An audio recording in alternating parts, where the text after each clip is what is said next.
रानू चिड़िया के घर में अनाज का आखिरी दाना भी खत्म हो चुका था। हाय, अब मैं क्या करूं?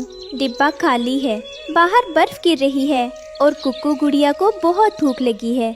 अगर मैंने कल कुछ काम नहीं ढूंढा तो हम भूखे ही रह जाएंगे। मम्मा, क्या आज फिर हम सिर्फ गर्म पानी पीकर सोएंगे? पेट में चूहे दौड़ रहे हैं। नहीं मेरी बच्ची, माँ अभी जिंदा है, तू बस सो जा। कल मैं तेरे लिए ढेर सारा दाना लाऊंगी। रात की ठंड इतनी तेज थी कि रानू की पतली चादर बच्चों को बचा नहीं पा रही थी। मम्मा, ये चादर तो बर्फ जैसी ठंडी है। मेरे पैर सुन्न हो रहे हैं। क्या हम जम जाएंगे? मेरे पास आओ बच्चों, एक दूसरे से चिपक कर बैठो। काश मेरे पास रुई खरीदने के पैसे होते तो मैं तुम्हारे लिए गरम रजाई बनाती। अगली सुबह रानू काम मांगने कालू कौवे के पास पहुंची। कालू भाई, आपके पास रुई का गोदाम है, क्या मुझे थोड़ा काम मिल सकता है? बदले में आप मुझे थोड़ी रुई दे देना। अरे रानू, तुम चिड़िया लोग सिर्फ मांगना जानते हो। रुई बहुत महंगी है, मुफ्त में कुछ नहीं मिलेगा। यहाँ से जाओ, मुझे अपनी गोरी के लिए मखमली बिस्तर बनाना है। रानू हरियाली तोती के पास मदद मांगने गई। हरियाली बहन, क्या आपके पास कोई पुराना बोरा या कपड़ा है? मेरे बच्चे बीमार हो रहे हैं। देखो रानू, व्यापार में कोई बहन भाई नहीं होता। 500 लगेंगे बोरे के। पैसे नहीं है तो रास्ता नापो, कीचड़ में सो जाओ, वहाँ मुफ्त में जगह मिलेगी। सब तरफ से दुत्कार पाकर रानू अपने सूखे खेत में जाकर रोने लगी।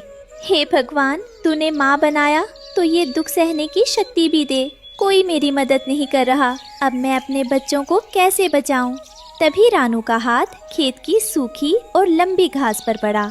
अरे, ये सूखी घास तो धूप में कितनी गर्म लग रही है। अगर मैं इसे इकट्ठा करूं तो क्या ये रुई का काम नहीं कर सकती? हाँ, मुझे कोशिश करनी चाहिए। रानू ने दिन भर मेहनत करके घास का बड़ा ढेर बनाया। बस थोड़ी और घास। रानू, तुझे थकना नहीं है। ये घास नहीं, ये तेरे बच्चों की गर्माहट है। चोंच दुख रही है पर हिम्मत नहीं हारनी है।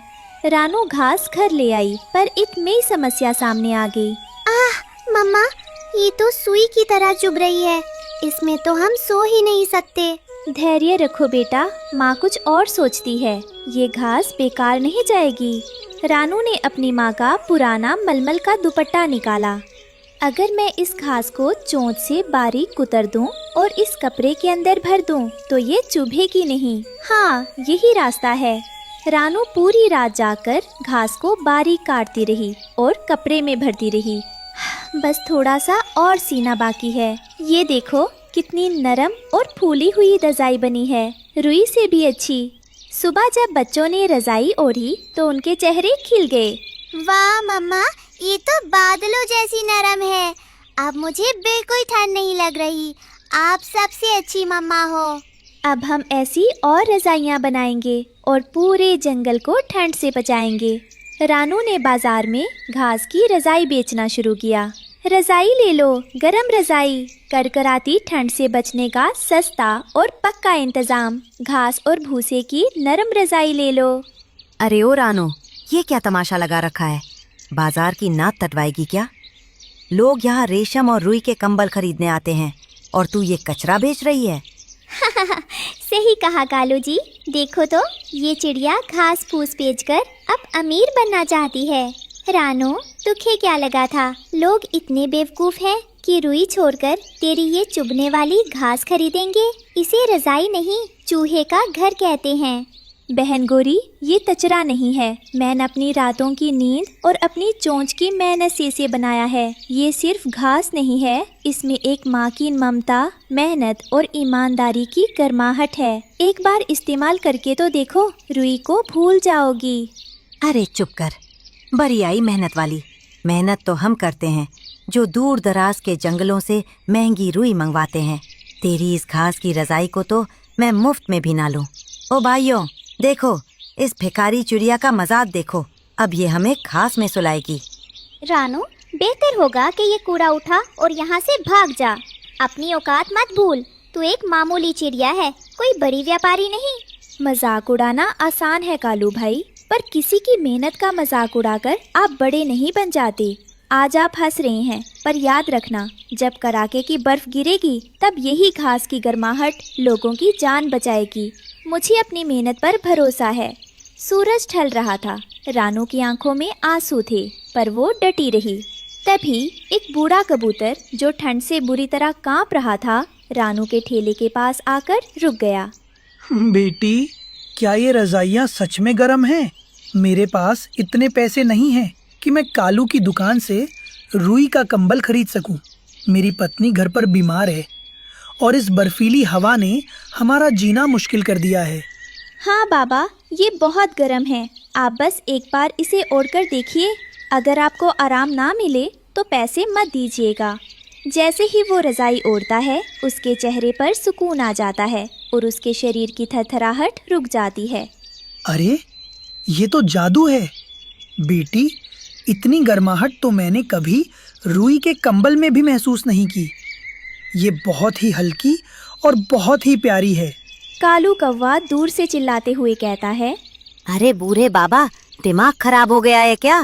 घास के ढेर में पैसे बर्बाद कर रहे हो। कल खुजली होगी तो मेरे पास मत आना।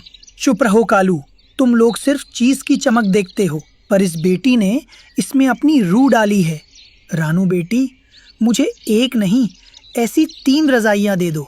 एक मेरे लिए, एक मेरी बीमार पत्नी के लिए और एक मेरे पड़ोसी के लिए जो खुले आसमान के नीचे सोता है। ये लीजिए बाबा, ये आपके लिए मेरा उपहार है। नहीं बेटी, ये तुम्हारी मेहनत की कमाई है। लोग आज तुम पर हंस रहे हैं, पर कल यही लोग तुम्हारी दुकान पर लाइन लगाएंगे। तुम्हारी ये घास की रजाई गरीबों का सहारा बनेगी। बूढ़े कबूतर की बातें सुनकर रानू को समझ आ गया था कि उसकी जीत की शुरुआत हो चुकी है। जल्द ही रानू की रजाइयाँ पूरे जंगल में मशहूर हो गईं। कालू और गोरी रानू के पास आए। रानू बहन, हमें माफ कर दो। हमने तुम्हारा मजाक उड़ाया, पर आज तुम्हारी इसी घास की रजाई की वजह से करीब पक्षी बच रहे हैं। क्या हम भी तुम्हारे साथ काम कर सकते हैं? जरूर टालू भाई, मेहनत करने वालों के लिए मेरे यहाँ हमेशा जगह है। रानू अब एक बड़ी रजाई फैक्ट्री की मालकिन बन गई थी। उसका घर अब पक्का और खुशहाल था। अरे बिटिया की कसम, नेकी ही असली मरहम। याद रखना बच्चों, जब इरादे नेक हो और मेहनत सच्ची हो तो सूखी घास भी मखमल बन जाती है। रानू की मेहनत ने पूरे जंगल को खुशहाल बना दिया था। हर घोंसले में घास की रजाई थी, पर एक दिन अचानक आसमान काला हो गया और ऐसी बर्फ गिरने लगी जो कभी नहीं पिघलती थी। रानू बहन, अनर्थ हो गया। उत्तर की पहाड़ियों से बर्फीला राक्षस जाग गया है। उसकी सांसें जहाँ पड़ती हैं, सब कुछ पत्थर की बर्फ बन जाता है। घबराओ मत तालू भाई, अगर हमारे इरादे नेक हैं तो कोई भी राक्षस हमारा रास्ता नहीं रोक सकता। ठंड इतनी तेज थी कि रानू की साधारण घास की रजाइयाँ भी ठंडी पड़ने लगीं। जंगल के पक्षी कांपने लगे। मम्मा, रजाई के अंदर भी बहुत ठंड लग रही है। क्या हम कभी इस ठंड से बच पाएंगे? बेटी, इस बार हमें सिर्फ घास नहीं, कुछ जादू ही चाहिए होगा। रानू मदद के लिए पुराने बरगद के पेड़ पर रहने वाले बूढ़े उल्लू के पास पहुंची। रानू, इस कड़ाके की ठंड को सिर्फ सूरज की किरणों वाली घास ही हरा सकती है, जो तपते हुए ज्वालामुखी के पास उगती है। पर वहाँ जाना बहुत खतरनाक है। मेरे बच्चों और जंगल के लिए मैं अपनी जान भी दांव पर लगा सकती हूँ। रानू, कालू और गोरी आग उगलने वाले पहाड़ की ओर उड़ चले। वहाँ बहुत गर्मी थी। हाय, मेरे पंख चल रहे हैं। रानू, यहाँ तो बहुत आग है। यहाँ घास कैसे मिलेगी? देखो, वो रही वो लाल रंग की घास। वो आग में भी नहीं जलती। रानू ने वो लाल घास अपनी चोंच से काटी। उस घास को छूते ही रानू के शरीर में एक नई ऊर्जा आ गई। जल्दी चलो दोस्तों, हमें नई अग्नि रजाई बनानी होगी। वापस लौटकर रानू ने लाल घास को पुरानी घास के साथ मिलाकर नई रजाइयाँ सिलनी शुरू की। इस बार मैं इसमें अपनी ममता के साथ साथ सूरज की गर्मी भी भर दूंगी। अचानक एक विशाल बर्फीला राक्षस जंगल में आ पहुंचा। उसने अपनी ठंडी फूंक मारी, जिससे पेड़ जमने लगे। आज ये पूरा जंगल मेरा फ्रीजर बन जाएगा। किसी की गर्मी मेरा सामना नहीं कर सकती। रानू ने हिम्मत की और अपनी नई अग्नि रजाई लेकर राक्षस के सामने उड़ गई। ये रजाई ओढ़कर देखो राक्षस, इसमें नफरत की बर्फ पिघलाने वाली प्यार की गर्मी है। रानू राक्षस के ऊपर बड़ी सी जादुई रजाई डाल देती है। जैसे ही रजाई ने राक्षस को छुआ, उसकी बर्फ पिघलने लगी। वो चिल्लाने लगा और देखते ही देखते पानी बन गया। नहीं, ये कैसी गर्मी है? ये रुई नहीं, ये तो ममता की आग है। राक्षस गायब हो जाता है और उस जगह एक मीठे पानी की नदी बहने लगती है। राक्षस के जाते ही सूरज निकल आया। रानू ने साबित कर दिया कि नेकी की गर्मी दुनिया की सबसे बड़ी ठंड को भी हरा सकती है। अरे बिटिया की कसम, नेकी ही असली मरहम। याद रखना बच्चों, बुराई चाहे कितनी भी बड़ी क्यों ना हो, साहस और सही सोच के आगे वो हमेशा पिघल जाती है। ठंड बीत चुकी थी, पर अब जंगल में आग उगलती गर्मी का मौसम आ गया था। सूरज की तपिश से नदियाँ और तालाब सूख रहे थे और पक्षी पानी की एक एक बूंद के लिए तरस रहे थे। हाय, इतनी गर्मी! कुकू और गुड़िया का गला सूख रहा है। कालू भाई के पास मटके में पानी है, पर वो किसी को छूने भी नहीं देते। मम्मा, प्यास के मारे मेरा सिर चकरा रहा है। क्या हमें कहीं पानी नहीं मिलेगा? कालू के पास मिट्टी के कुछ मटके रखे थे जिनमें थोड़ा पानी बचा है। वो पहरा दे रहा था। कालू भाई, मेरी गुड़िया बेहोश हो रही है, बस 2 घूंट पानी दे दो। मैं कल तुम्हारे लिए दूर पहाड़ से ठंडा पानी ला दूंगी। अरे रानू, पानी अब सोने से भी महंगा है। मुफ्त में प्यास बुझाना छोड़ दो। जाओ, कहीं और जाकर गड्ढा खोदो। पक्षी प्यास से तड़प रहे थे। रानू नदी के सूखे किनारे पर बैठी मिट्टी खोदने लगी। शायद कहीं से गीली मिट्टी मिल जाए। हे भगवान, तूने सबको प्यासा क्यों रखा है? क्या इस जंगल में अब कोई नहीं बचेगा? रानू की चोंच अचानक एक चमकती हुई नीली मिट्टी से टकराती है। वो मिट्टी आम मिट्टी नहीं थी, वो ठंडी और रेशम जैसी मुलायम थी। रानू के दिमाग में एक आइडिया आया। अगर मैं इस मिट्टी से छोटे छोटे प्याले बनाऊं और उनमें ओस की बूंदें जमा करूं, तो शायद बच्चों की प्यास बुझ जाए। रानू रात भर जाकर अपनी चोंच और पैरों से उस नीली मिट्टी को आकार देती है। वो एक छोटा सा मटका बनाती है। रानू को बर्तन बनाना नहीं आता था, पर एक माँ की ममता ने उसे सबसे बड़ा कलाकार बना दिया। सुबह जैसे ही रानू उस खाली मटके को सूरज की पहली किरण के सामने रखती है, मटका खुद ब खुद ऊपर तक ठंडे और मीठे पानी से भर जाता है। ये क्या? ये मटका तो कभी खाली ही नहीं हो रहा। ये तो कुदरत का करिश्मा है। पूरे जंगल में खबर फैल गई कि रानू के पास एक ऐसा मटका है जो कभी खत्म नहीं होता। सभी पक्षी अपनी आखिरी उम्मीद लेकर रानू के दरवाजे पर जमा हो गए थे।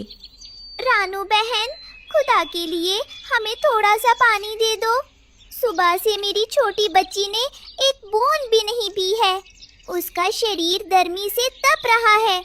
अगर आज पानी नहीं मिला तो अनर्थ हो जाएगा। बिंदिया बहन, घबराओ मत। भगवान ने मेरी सुनी है तो वो सबको तृप्त करेगा। ये लो, सबसे पहले अपनी बच्ची को पिलाओ। रानू, हम सब भी यहाँ हैं। मेरे बच्चों के पैर गर्मी से झुलस गए हैं और प्यास के मारे वो उड़ भी नहीं पा रहे। क्या सच में ये मटका कभी खत्म नहीं होता? हमें डर है कि हमारी पहुंच में तक पानी खत्म ना हो जाए। मम्मा, क्या मुझे सच में ठंडा पानी मिलेगा? मेरा गला बहुत सूख रहा है। हरियाली बहन, डरो मत। ये मटका मेरी मेहनत और मालिक की कृपा का फल है। इसमें प्यार भरा है और प्यार कभी कम नहीं होता। आइए भाइयों, कतार में आइए। ये पानी सबका है। आज जंगल का कोई भी परिंदा प्यासा नहीं रहेगा। रानू मटके से पानी निकालती है। मटका खाली होते ही पलक झपकते फिर से ऊपर तक भर जाता। पक्षी पानी पीकर चहचहाने लगते हैं। रानू बहन, तुम तो हमारे लिए फरिश्ता बनकर आई हो। धन्य है तुम्हारी ममता। रानू की छोटी सी झोपड़ी आज पूरे जंगल के लिए प्यास बुझाने का मंदिर बन गई थी। जहाँ कालू के मटके अहंकार से भरे और खाली थे, वही रानू का मटका नेकी की वजह से छलक रहा था। कालू का सारा पानी सूख गया और उसके मटके फूट गए। वो भी कांपते हुए रानू के पास आया। रानू, मैंने पानी छिपाया और आज मैं ही प्यासा हूँ। क्या तुम मुझे माफ करोगी? कालू भाई, जो बांटता है उसका भंडार कभी खाली नहीं होता। लीजिए, पानी पीजिए। रानू ने अब उस नीली मिट्टी से सबके लिए बर्तन बनाने शुरू किए। अब जंगल का हर पक्षी अपना पानी खुद जमा कर सकता था। रानू, तुम्हारी मिट्टी के बर्तन तो फ्रिज से भी ज़्यादा ठंडे हैं। जंगल में फिर से हरियाली लौट आई। रानू के जादुई मटकों ने सबकी प्यास बुझाई। अरे बिटिया की कसम, नेकी ही असली मरहम। याद रखना बच्चों, जब हम दूसरों की प्यास बुझाते हैं तो ऊपर वाला हमारी झोली हमेशा खुशियों से भरी रखता है।